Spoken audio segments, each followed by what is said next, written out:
Good morning, warriors. Welcome to Morning Adrenaline. Today is Monday, May 11th, 2026. It is time to wake up the warrior. Hey, let's get today started by considering this.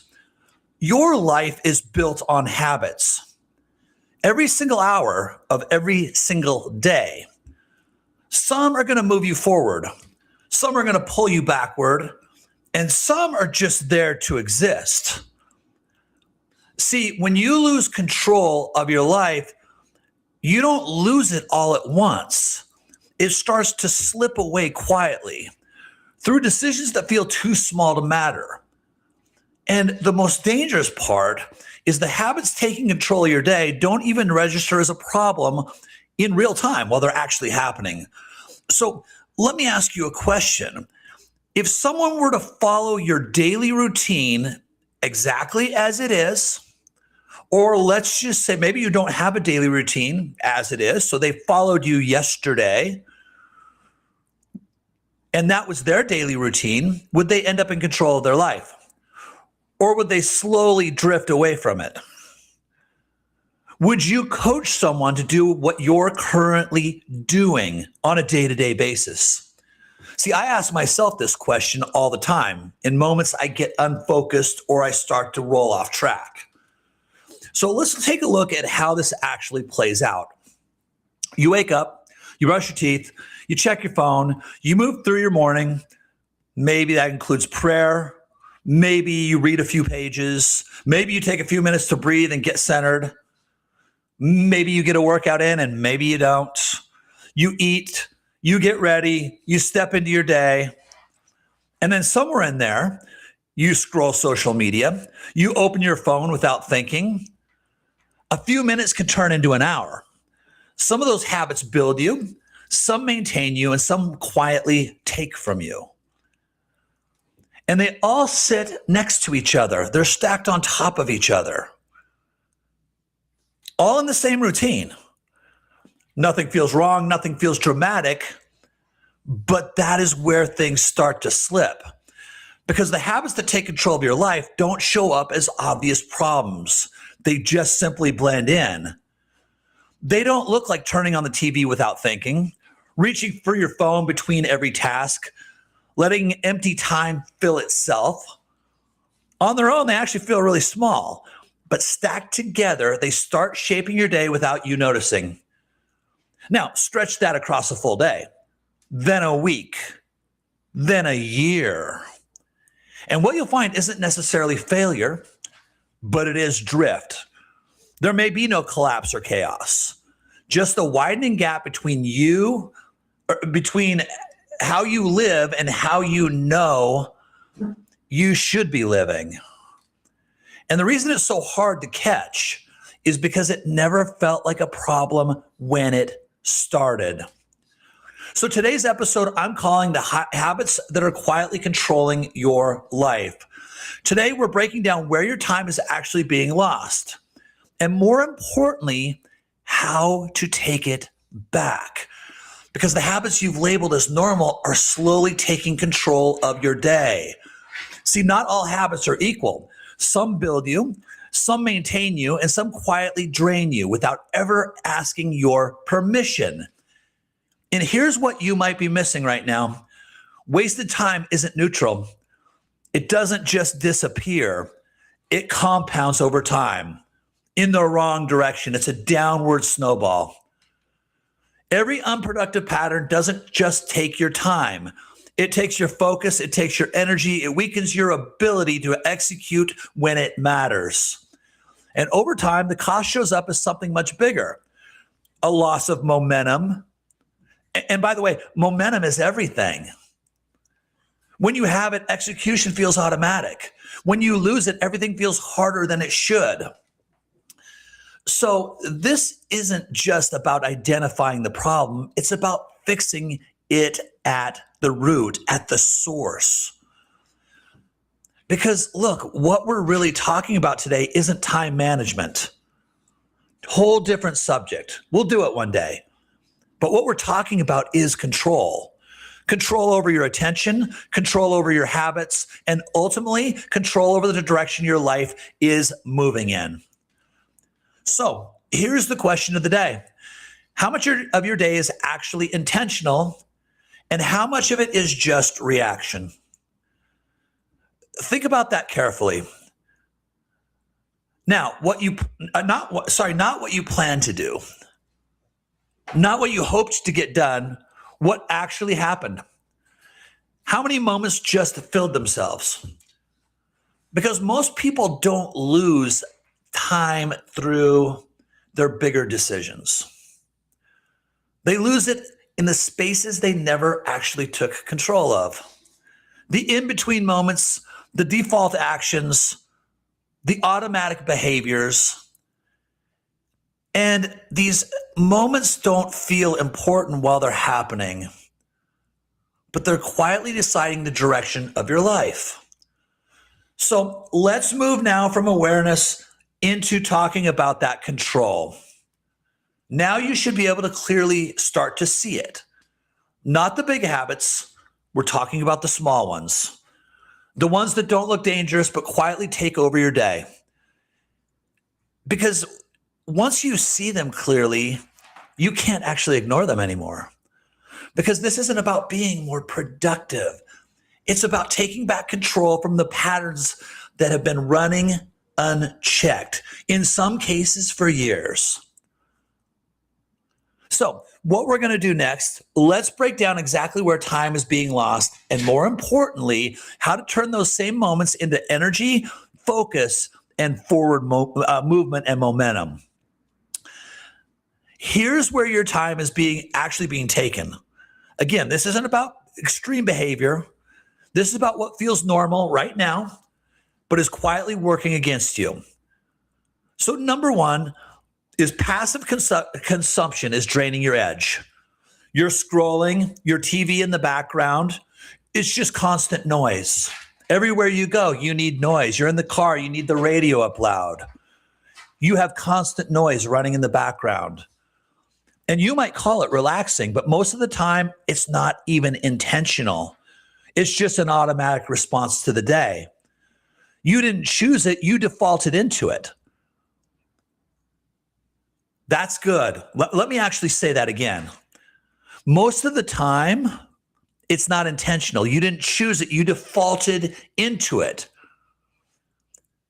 And while it might feel harmless, it's training your mind to consume instead of to create, to watch instead of to execute. What you consume passively controls you quietly. Second, the gaps in your day are uncontrolled. This is where most people lose. It's not, again, in the big moments. It's in the in-between. Before you wake up, between tasks, after you eat, before you go to bed, there's no plan, there's no direction. So what happens? You drift. You reach for your phone, you fill space with whatever is easiest, whatever is convenient, whatever makes you feel comfortable.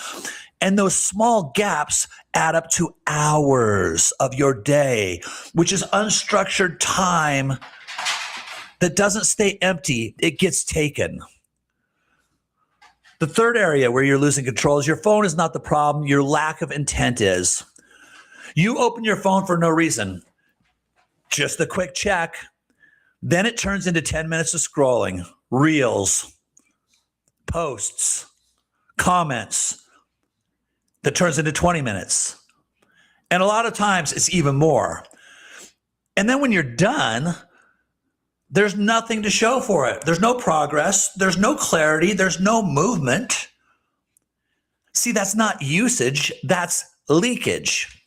If you don't tell your time where to go, your phone will likely decide for you. Have you noticed that today? The phone is usually the default. If you don't tell your time where to go, your phone will likely decide for you.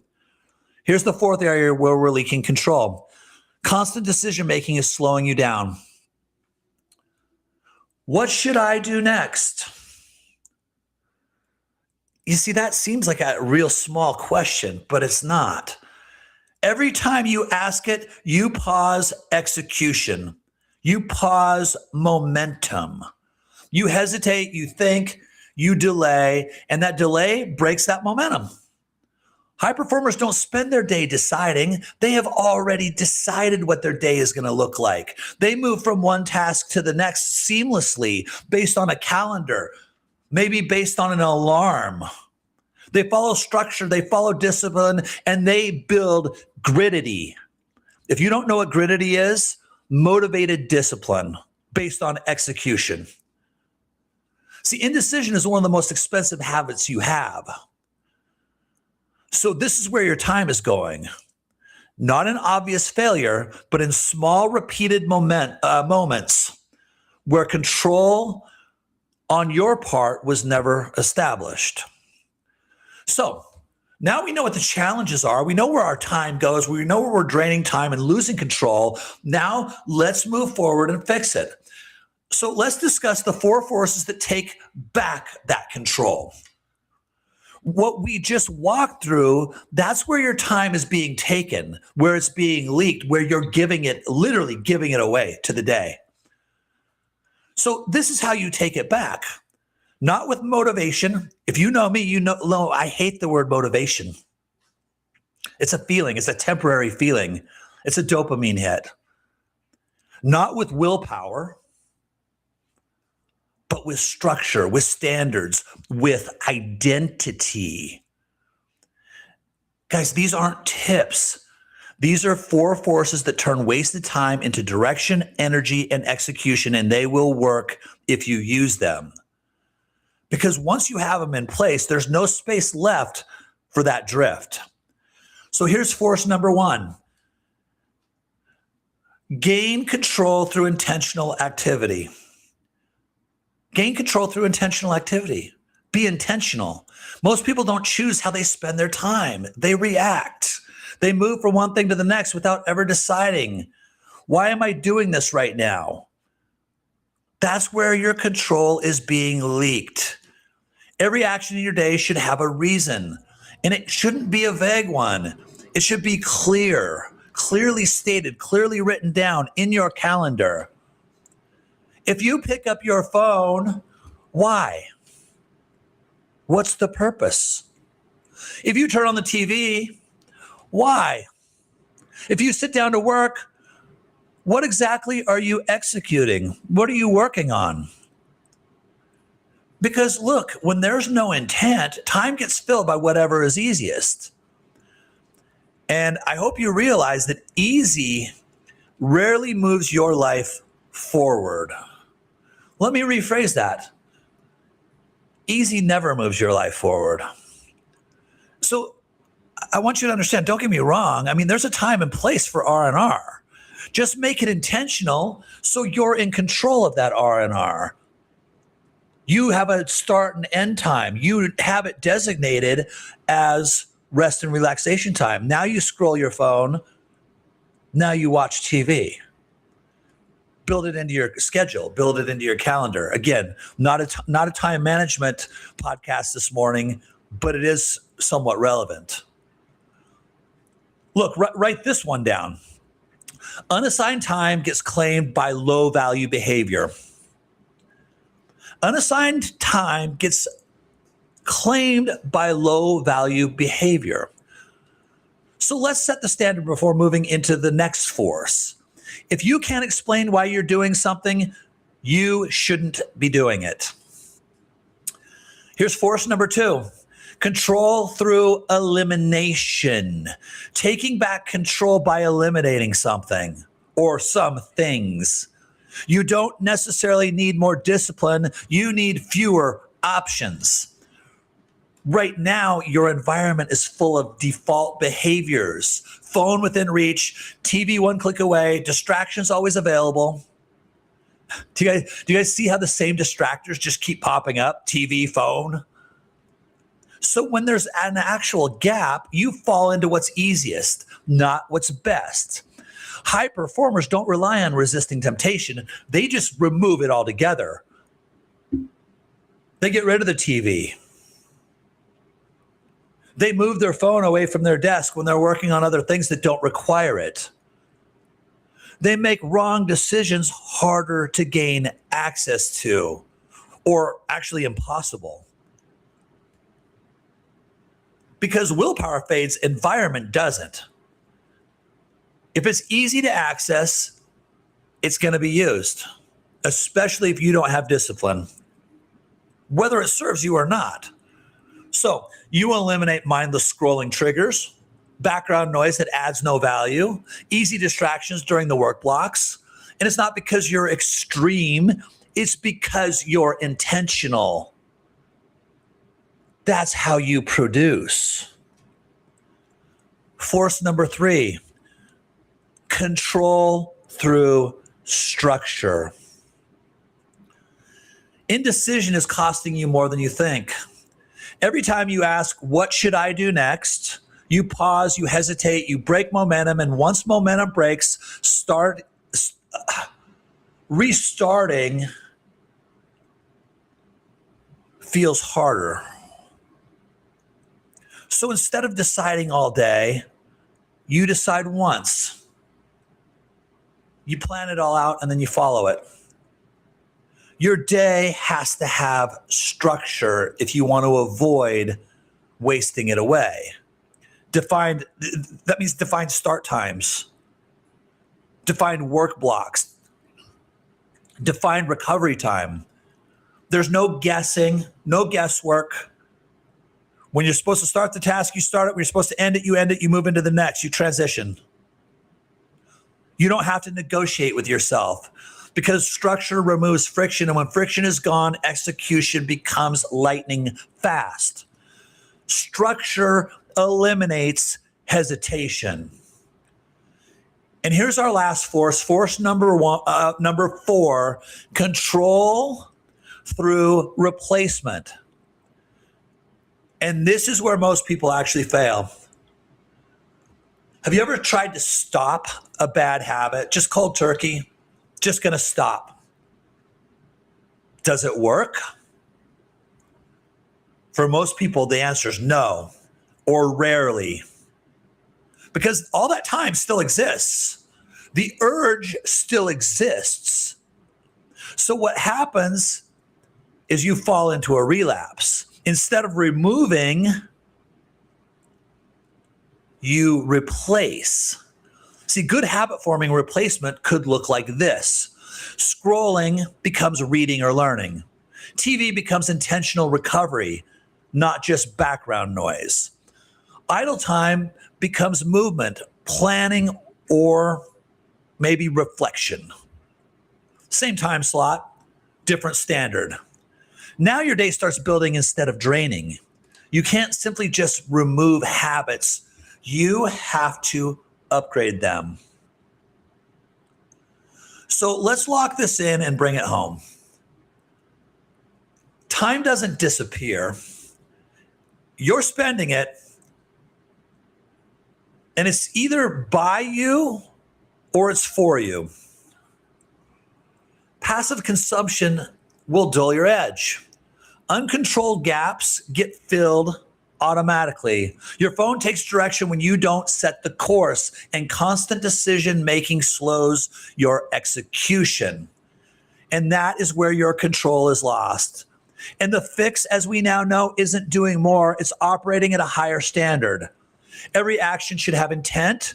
Distractions don't exist by default. Your day is structured before it begins, and low value habits don't get removed. They get replaced with something stronger. Because when those 4 forces are in place, drift doesn't exist anymore. It can't live with structure, followed with execution.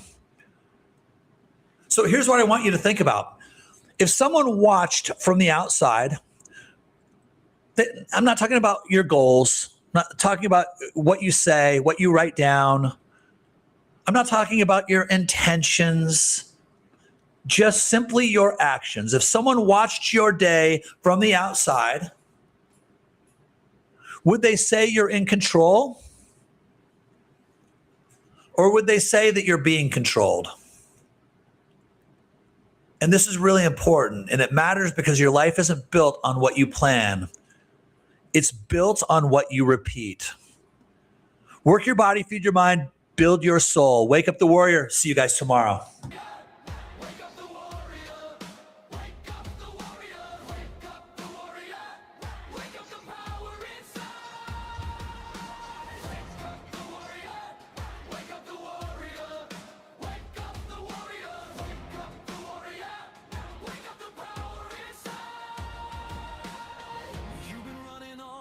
Stuck in your mind, fighting shadows of a story you left behind.